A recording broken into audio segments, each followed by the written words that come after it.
Olá mais uma vez, esse é o nosso último episódio, terceiro episódio do minicurso Experiência Ampliada em Exposições de Arte, um espaço para todos.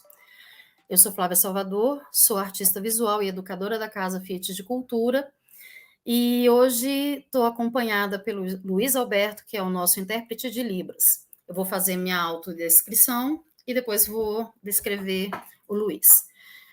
Eu sou uma mulher branca, de cabelos curtos, uso óculos de grau, estou com um batom vermelho, uma blusa preta de manga curta, mas a gola bem encerradinha no pescoço. Atrás de mim tem algumas gravuras e alguns objetos de arte na parede. O Luiz é um rapaz jovem, branco, de cabelos curtos e escuros, camisa preta, e a parede atrás dele é branca também. Então, vamos seguir, gente. Só recapitulando o que a gente falou nos dois primeiros episódios. No primeiro episódio, a gente falou sobre como que a história do ensino da arte afetou a nossa relação com a arte, como que isso criou um distanciamento do grande público para a arte de maneira geral. No segundo episódio, a gente levantou questões dentro da arte, dimensões do conhecimento da arte que são inerentes a gente, que estão em nós e que nos capacitam, nos qualificam a ter experiências com a arte, independente do quanto de conhecimento a gente tem. E aí eu vou, a partir dessas dimensões, mas pensando especialmente sobre a gente ter a capacidade de refletir, de fruir, e da estesia, fruição de ter prazer, de refletir e de fazer análises, de ter intuições, de ter reflexões, né, sobre as coisas. E a estesia é a capacidade de se relacionar com o mundo, com a experiência através dos nossos sentidos. Então, seguindo, eu sou capaz de experimentar arte sozinho? Como? Aí a proposta desse último episódio, que vai ser um episódio bem mais curtinho, porque, na verdade, é uma proposta de um exercício simples, de exercícios simples, na verdade.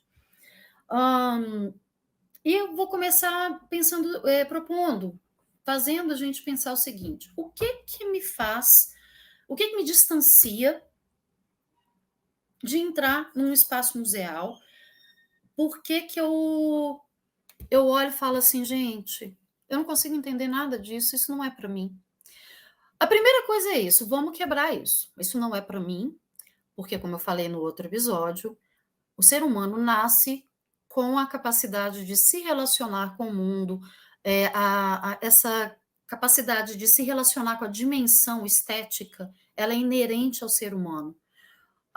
Uma criança dança, uma criança desenha, uma criança cantarola antes de aprender a falar e a escrever. Isso é da nossa natureza. Desde dos homens da caverna, a gente tem necessidade de se expressar e de se relacionar através de expressões que hoje a gente chama de artísticas. Então, seguindo.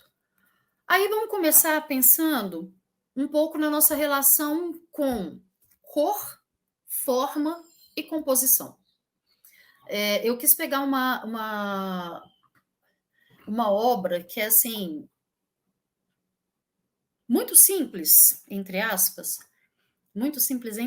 assim, que não tem nenhuma forma muito complexa, que não tem nenhuma composição muito louca, que deixa a gente até com uma ilusão de ótica, ou que precisasse, que você fala assim, nossa, mas o apuro técnico dessa pessoa, como que ele distribuiu as formas, como que ele distribuiu as cores, meu Deus do céu, que coisa louca. Essa obra é do Klimt, e o que tem nessa obra? Ela tem cor, tem forma simples, mas a maneira que ele compõe, a maneira que ele distribui, a maneira que ele relaciona as cores é que faz ela ser especial. Se a gente trocasse a paleta de cores, ou seja, a graduação das cores, né, dos tons de azuis, dos tons de amarelo, dos tons verdes, dos tons terrosos, se a gente trocasse, a sensação que a gente teria com essa obra seria outra. E por que eu estou falando para a gente pensar sobre a nossa relação com cor, forma e composição? Porque literalmente a gente faz isso todos os dias. A gente vivencia a experiência estética com cor, com forma e com composição todos os dias. Só que a gente muitas vezes não se dá conta disso. E aí eu vou fazer uma brincadeira. Então, quando eu fui escolher o óculos para eu usar, eu fiz uma relação da cor do óculos, que eu gosto de óculos escuros, só que eu não queria um óculos preto, a forma desse óculos, né, que meu óculos é um óculos que tem um formato um pouquinho de gatinho, e como que esse óculos ficaria no meu rosto. Isso é cor do óculos, a forma do óculos e a composição. Como que ele comporia o meu rosto. Ainda pensando nessa brincadeira, quando eu fui sentar aqui para poder fazer esse mini curso, eu pensei que roupa que eu colocaria, se eu usaria batom, como é que meu cabelo estaria. Tudo isso eu estou pensando a relação de cor, forma e composição. A gente faz isso todos os dias. Quando você escolhe como que você vai prender seu cabelo, quando você escolhe a cor de batom que vai passar, quando você escolhe qual corte de cabelo que você vai fazer, se você vai fazer barba ou não, se você vai colocar uma camisa clara, uma camisa escura, isso tudo é cor, forma e composição. Só que, mas não. Às vezes a gente coloca uma roupa que a gente vira e olha, nossa, mas não ficou bom não, só que a única roupa que eu tenho para ir hoje trabalhar, eu vou com ela mesmo, tá bom não, mas eu vou com ela mesmo. A gente sabe, a gente percebe, a gente tem isso dentro da gente, a gente tem aquela intuição de que, pô, não ficou legal, não tá bom. Ou seja, eu sei o que fica bom, eu sei o que combina. Quando a gente fala composição, uma palavra que talvez a gente pudesse para simplificar, usar, seria o que combina, o que fica bom um com o outro. Então, a gente tem essas relações todos os dias, sim. Então, se você usa isso como uma desculpa para achar que você não vai conseguir analisar se essa obra, por exemplo, do Klimt, ela tá legal ou não, a gente sabe que ela está bem, porque o cliente deve ter errado várias vezes as cores, feito um estudo de cor para chegar nisso e a gente bater e falar assim: nossa, é muito legal. É muito legal porque é vibrante, porque é alegre, porque não me faz pensar em coisas muito complexas, porque me dá uma sensação de alegria e de paz. Então, você consegue, sim, diante de uma obra de arte, olhar para essa obra e ter essas pequenas análises estéticas, sim. Isso não é algo que você precisa fazer uma aula de educação artística, uma aula de artes para poder saber. É lógico que o quanto mais a gente saber, melhor é. O quanto mais a gente entender o que são cores primárias, o que são cores análogas, o que são cores complementares, é lógico que isso traz um repertório, isso contribui, isso enriquece, mas isso não é essencial, isso é instintivo, isso é intuitivo, na verdade. Isso está dentro da gente. E aí, pequenos passos, que, como eu falei, não vai ser rápido por isso. Quais os passos que a gente deve se propor numa exposição de arte? Primeiro, visitar com calma. Ai, mas eu só tenho 10 minutos. Tudo bem. O visitar com calma não é visitar com tempo, é visitar olhando de verdade. É você estar ali presente, não é você estar preocupado, é você se desligar um pouquinho, que sejam aqueles 10 minutos, se desliga um pouquinho das outras coisas e veja o que está ali. E além dessa calma, além desse estar diante e ver de fato, estar aberto a ver. Não ir com conceitos formados. Ah, eu gosto disso, eu não gosto daquilo. Não. Vá e olhe. Esses são pequenos exercíciozinhos que muitas vezes a gente acha que são bobos, que a gente deixa de fazer, mas que são extremamente necessários. É como, sabe aquela coisa de entrar a primeira vez e ir ver alguma coisa que você tem muita curiosidade. A curiosidade, para ter essa experiência, ela é muito necessária. Mas não é aquela curiosidade, é uma curiosidade mesmo eu estou aberto a ser encantado, estou aberto a sentir, estou aberto a me comover, a gostar, a não gostar também, porque nem tudo de arte você vai gostar, claro, ninguém gosta de tudo de arte, mas é legal a gente estar pronto e estar disposto a ver, a gostar, a falar, isso eu não gostei muito, isso daqui eu achei bacana, enfim, ser sincero, né? Outra coisa é não necessariamente fazer um percurso que é proposto, sabe? Deixar o seu olhar te conduzir. O seu olhar escolher o seu percurso. Porque às vezes a gente está olhando uma obra, capta a gente. Ela é muito interessante. A sensação é de que um imã pegou os nossos olhos e está levando. E é com essa sensação, você muitas vezes vai trançar dentro dessa galeria, mas você está sendo conduzido pelo seu sentir, você está sendo conduzido pelo seu olhar, pelo que te chama mais atenção, pelo que te instiga. E isso é algo que vai te envolver, vai fazer com que você se permita ser envolvido e faça com que essa experiência aconteça de uma maneira mais fluida e mais intensa, mais real, mais viva. Essa é a parte mais difícil desse exercício. Mas é um exercício que, com a prática, né, assim, com o cotidiano, a gente se acostumando a fazer, acontece tranquilamente. Legendas e textos são importantíssimos, são, mas deixa para ler depois que você viu a exposição. Deixa para ver, para ler com cuidado depois que você já namorou a obra. Nossa, eu acho essa palavra tão perfeita. Namorar a obra.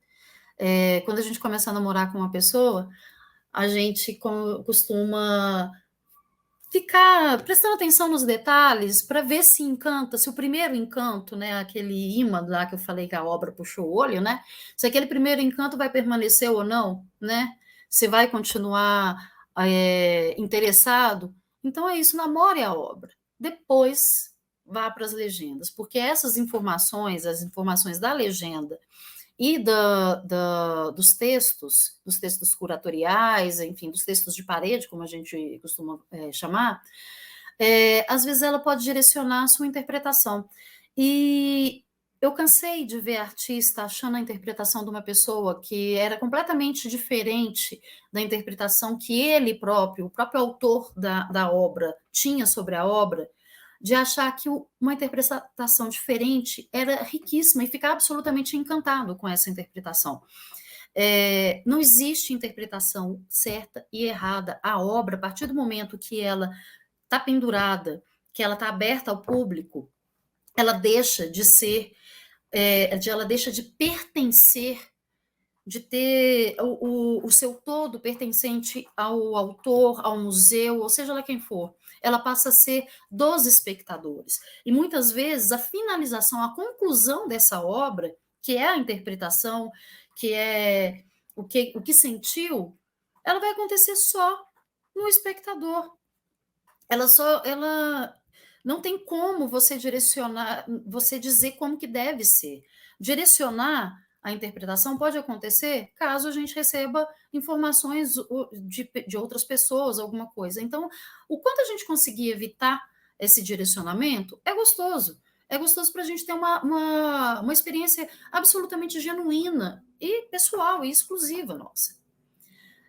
Aí depois, realmente, né, você leia essas legendas, esses textos de parede, que muitas vezes eles têm informações que são curiosidades, que às vezes apontam para tangências, como eu falei, né, para coincidências, para coisas que, nossa, realmente eu pensei isso, eu senti aquilo, mas às vezes vai trazer algo novo, você fala assim, nossa, totalmente diferente, mas muito legal. Então, assim, é uma experiência de prazer, de não entender que existe um certo e um errado. Parece que eu estou batendo na mesma tecla, sempre falando isso, mas é porque é isso que muitas vezes as pessoas falam. Ai, mas eu não consigo interpretar do jeito que vocês interpretam. Às vezes, o que você está chamando de interpretação não é interpretação, é apenas dados, é apenas conhecimento, são outras coisas relacionadas a essa obra. Pare, observe, preste atenção e preste atenção naquilo que a obra mais te chamou, mais te provocou. Qual a sensação que essa obra te causa? Qual a emoção que essa obra te causa?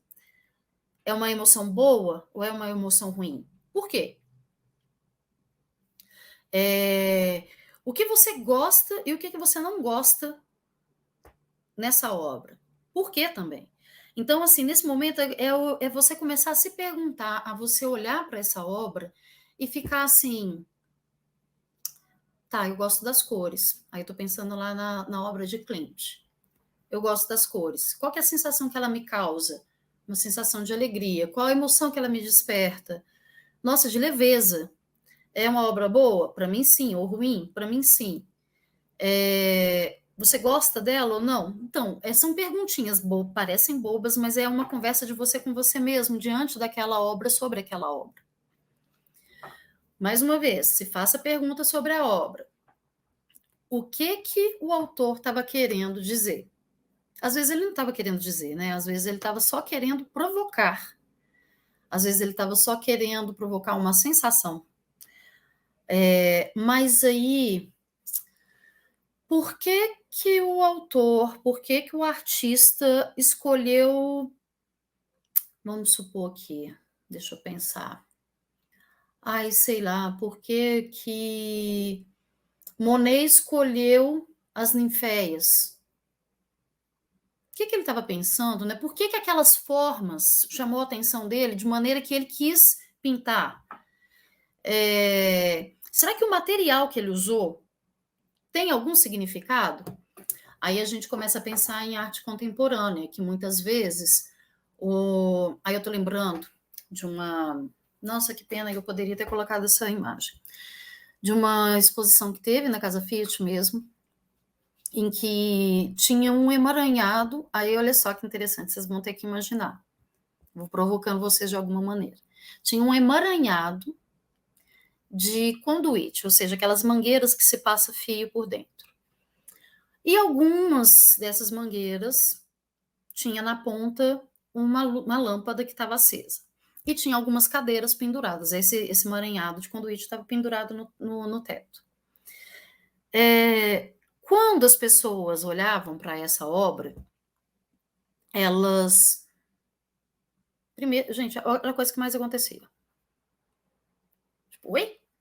Mas aí, era tão bizarro que as pessoas perguntavam, mas por que isso daqui? E aí começava a olhar aquele tanto de lâmpada, aquele tanto de cadeira, aquele tanto de conduíte. O material foi escolhido não à toa. O material estava relacionado justamente, o conduíte não é aquilo que conduz, não é onde os fios de energia passam, não é onde os fios de cabeamento, muitas vezes, de internet, passam para chegar na gente. Então, a luz não está relacionada a uma ideia, né? A ideia, ao conhecimento, não tem assim uma associação da imagem da lâmpada como ideia, como iluminação.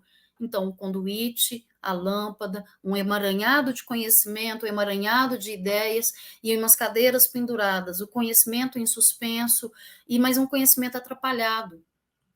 Então, ele escolher o tema foi, ele vai se revelando à medida que a gente olha se o material tem a ver, se o material vai trazer alguma interpretação. Nossa, eu não conseguiria interpretar isso. O engraçado é que a maioria das pessoas que sabiam o que eram aqueles materiais interpretavam isso sim.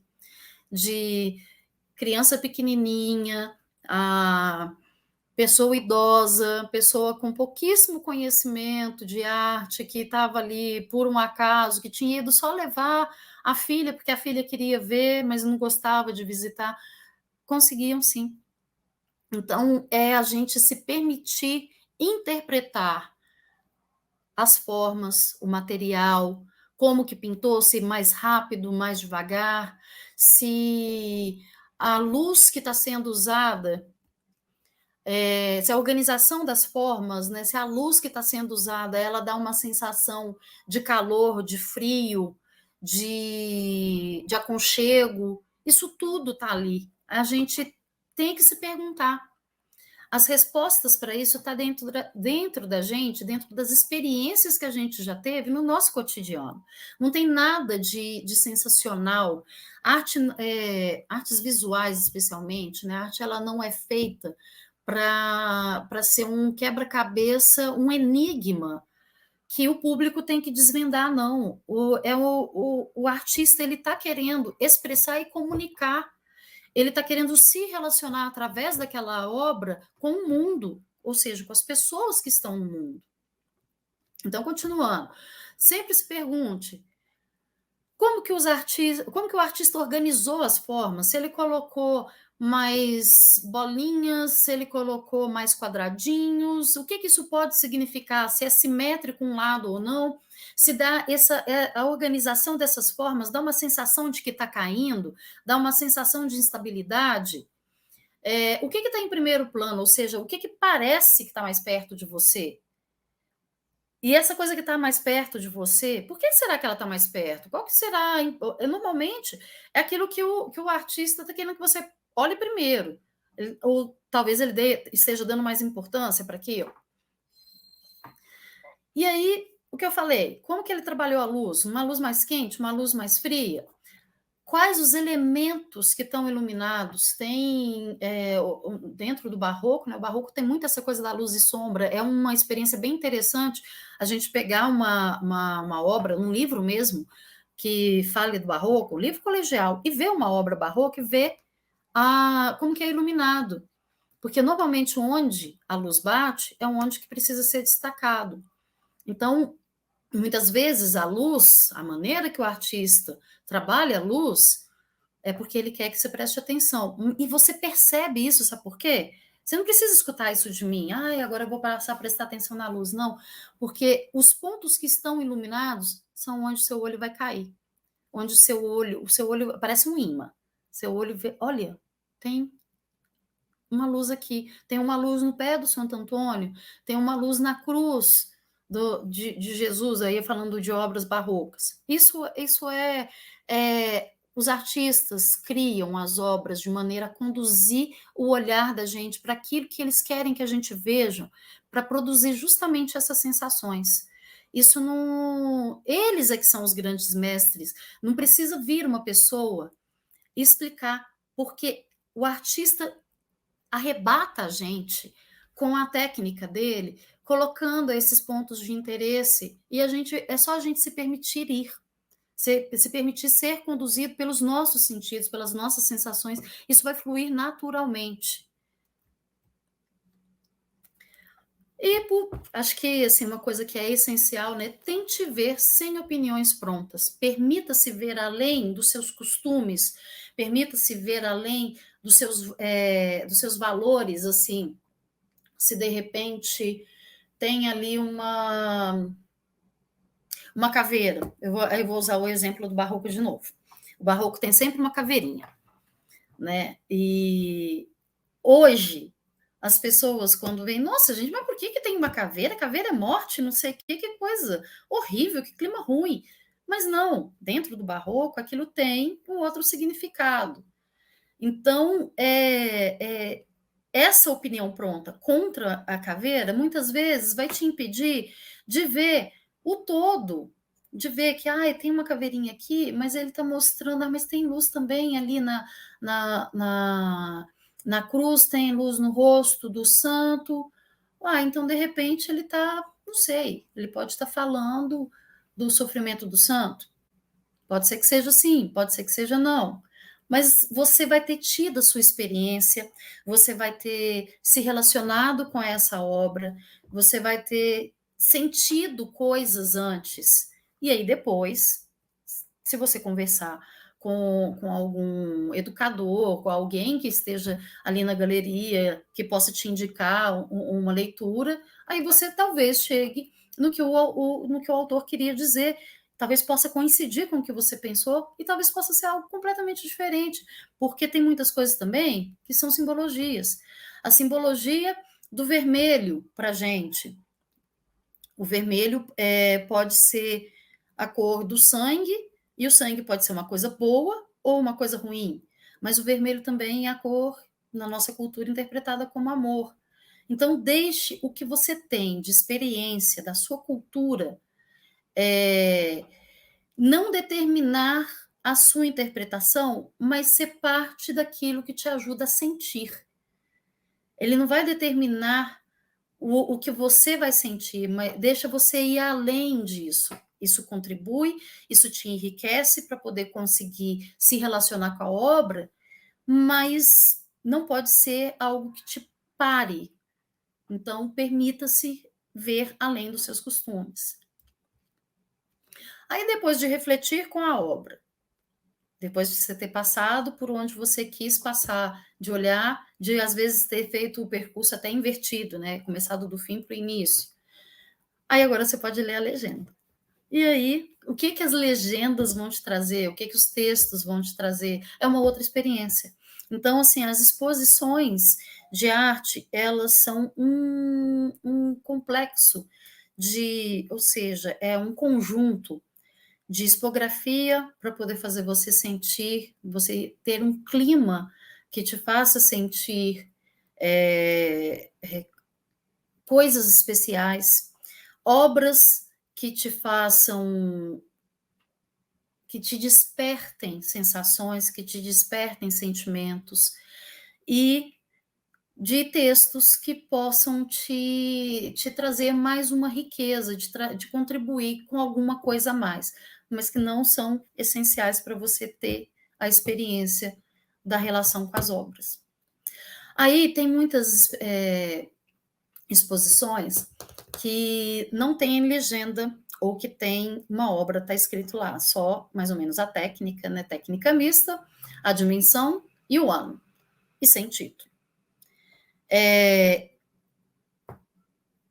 muito comum a gente virar e falar assim, nossa, poxa, mas por que não colocou título? É tão criativo para fazer a obra, não teve criatividade para fazer o título?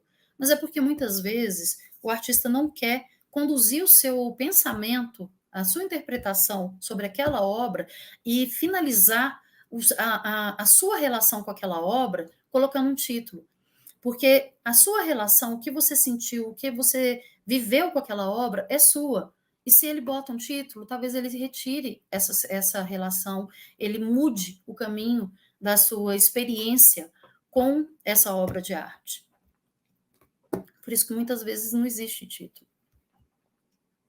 E aí, por fim, eu escutei isso de uma pessoa, acho que hoje, e eu achei muito lindo,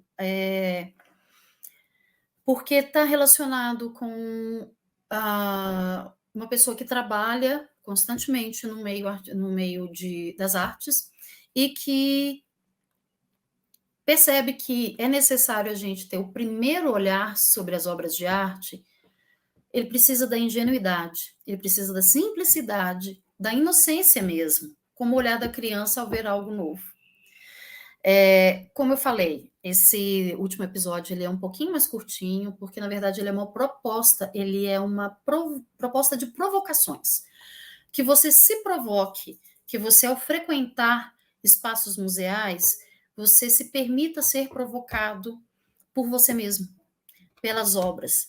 E lembre-se sempre que a experiência estética, você é o protagonista da sua experiência estética. Se você sentiu algo, se para você foi aquilo, o que os outros pensam, a maneira que os outros interpretam, é válida como um diálogo, mas a sua é sua.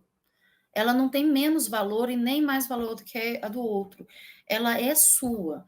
E você não pode deixar de se relacionar com obras de arte, com algo que existe para trazer uma dimensão de nos sensibilizar, de nos humanizar, de nos trazer um desenvolvimento até cognitivo maior, de criatividade.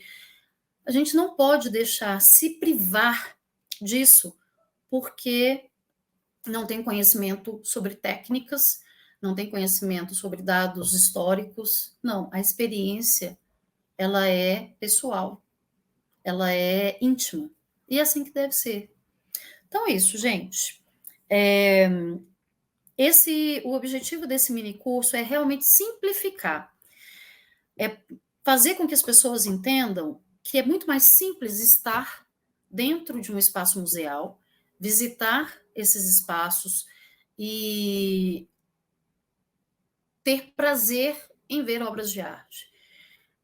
Não é ficar dando técnicas. Isso tem outros minicursos, inclusive que a Casa Fiat deu, tem de interpretação de obras, mas a gente não pode deixar de visitar, de usufruir desses espaços e da experiência diante de obras de arte, do prazer de estar diante de obras de arte, do que elas são capazes de despertar na gente, porque a gente não tem um conteúdo de um historiador ou de um pesquisador da arte. A gente não pode deixar de vivenciar isso.